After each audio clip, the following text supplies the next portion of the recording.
Bonsoir à vous tous et excellente année 2026. Tous mes voeux pour cette nouvelle année. Oui, nous sommes en janvier et après ces fêtes souvent bien chargées, côté alimentation, plus de chocolat, plus de calories. Nous avons décidé de faire attention à notre alimentation. De bonnes résolutions alimentaires en ces débuts d'année. Que faut-il manger pour remettre notre estomac à l'endroit? Élément de réponse avec mon invité 7 minutes avec Aude Bazin. Bonsoir Aude. Bonjour Valérie, bonne Bonsoir. année. Merci, bonne année à vous aussi. Merci d'avoir accepté notre invitation en ce début d'année. Vous êtes nutritionniste, diététicienne. Alors justement, après les fêtes, là, nous sommes en janvier, début janvier, après les fêtes, après des repas trop chargés, que doit-on faire? Manger plus de légumes, plus de fruits, éviter certains aliments? En fait, déjà, on ne se prend pas trop la tête. Non. Parce que globalement, quand on a passé des fêtes assez chargées, on n'a plus très faim. Donc on commence par s'écouter et on se rend compte que les choses, elles devraient se réguler assez naturellement. Mais vous avez raison, effectivement, on va quand même aller vers une alimentation plus végétale et on va boire. On va prendre de l'eau, on va beaucoup boire. Oui, boire c'est de l'eau, attention. Boire c'est de l'eau, attention.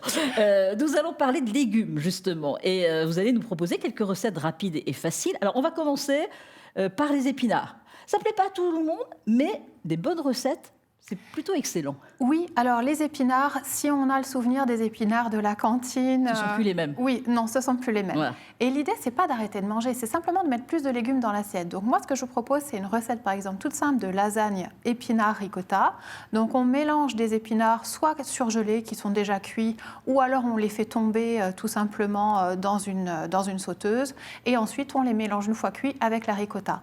On fait une sauce tomate avec de la pulpe de tomate, des épices, un peu d'ail. Pour donner du goût. Ouais, exactement. Aussi. Et puis, tout simplement, on monte ces lasagnes en alternant la sauce tomate, les feuilles de lasagne qu'on n'a pas fait cuire précédemment et le mélange épinards ricotta. On finit par un peu mozzarella, on met ça au four et on se régale. Vous êtes sympa comme diététicienne, comme des lasagnes.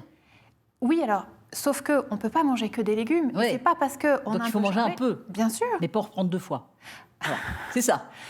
En fait, ça dépend de l'activité physique qu'on a, ça dépend de ta chose, mais ça reste un plat qui est très riche en légumes. Bon, on passe aux pommes de terre. Justement, on se dit aussi des pommes de terre. Pourquoi? Mais parce que, en fait, quand on a traversé les fêtes, on a justement limité un certain nombre de légumes, on a mangé beaucoup plus riche, on a bu de l'alcool la plupart du temps et on se retrouve avec un déficit en sels minéraux, notamment en début d'année. Et dans la pomme de terre, on va retrouver beaucoup de potassium.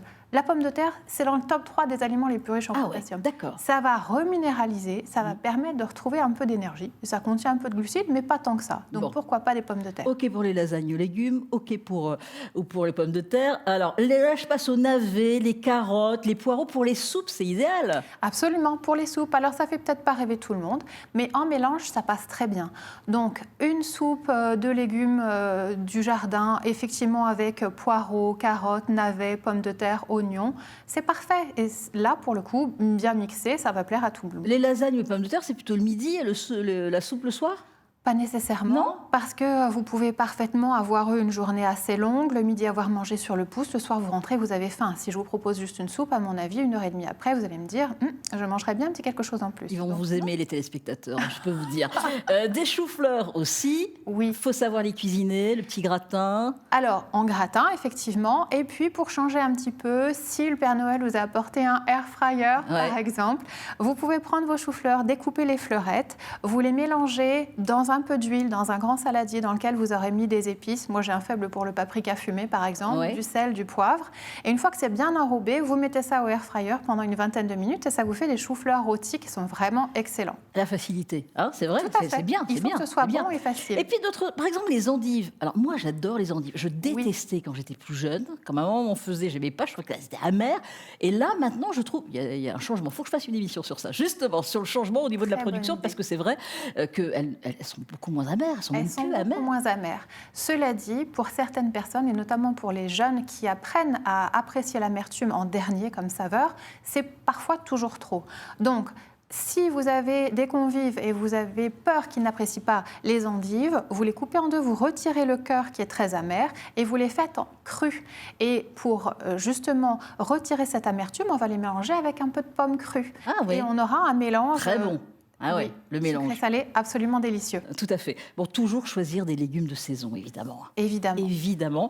Pour cuisiner, la meilleure huile, c'est quoi l'huile d'olive? C'est une très bonne base. Et Bon. puis, on peut aussi compléter avec des huiles plus riches en oméga 3, le colza, le lin, la caméline, ce sera parfait. Bon, et puis de temps en temps, comme vous êtes très sympa, on peut toujours mettre un peu de beurre, on peut toujours mettre un peu de crème fraîche ou pas du tout. La crème fraîche, la remplacer par du lait pour la sauce. Non, parce qu'en fait, quand on veut faire une sauce et que la sauce demande de la crème, ce qu'on va chercher, c'est l'onctuosité. Donc, si vous remplacez par le beurre, vous aurez la couleur, mais vous n'aurez pas l'onctuosité. Donc, ça n'a pas tellement de sens. Mettez de la crème une fois de temps en temps, c'est pas un souci. Je sais qu'elle est formidable. Donc, c'est le sucre qu'il faut éviter. Mais là, le mois de janvier, c'est La galette, la galette des rois. évidemment. Donc, une part.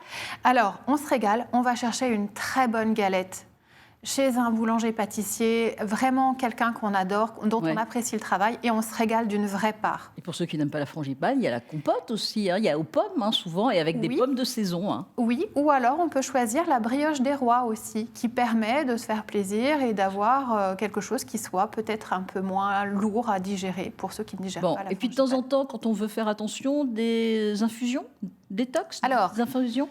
Le foie, il a pris cher quand même Ouais, pendant ouais. les fêtes. Donc, on va en prendre soin d'une part en buvant et en mangeant des légumes. Ça, c'est une première chose. On va essayer de transpirer un petit peu aussi en ayant une activité physique. Et vous avez raison, les infusions. Et il y a une infusion de détox que j'apprécie particulièrement, c'est le romarin. Vous allez en chercher sur votre terrasse, dans votre jardin. Vous faites infuser du romarin. Ça, c'est très, très bon pour le foie. D'accord. Et en 10 secondes, 12 secondes, le pain à bannir ou pas? Non. Le pain mais vous blanc qui choisissez. est pas bon. Alors, le pain blanc, c'est en dernier. Mais malgré tout, la tradition, c'est super. Ma préférence va au pain au levain. Bon, ok. Merci, Aude Bazin, en tous les cas, d'avoir accepté notre invitation, nutritionniste, Merci à vous. diététicienne, et plutôt sympathique avec nous pour vos conseils.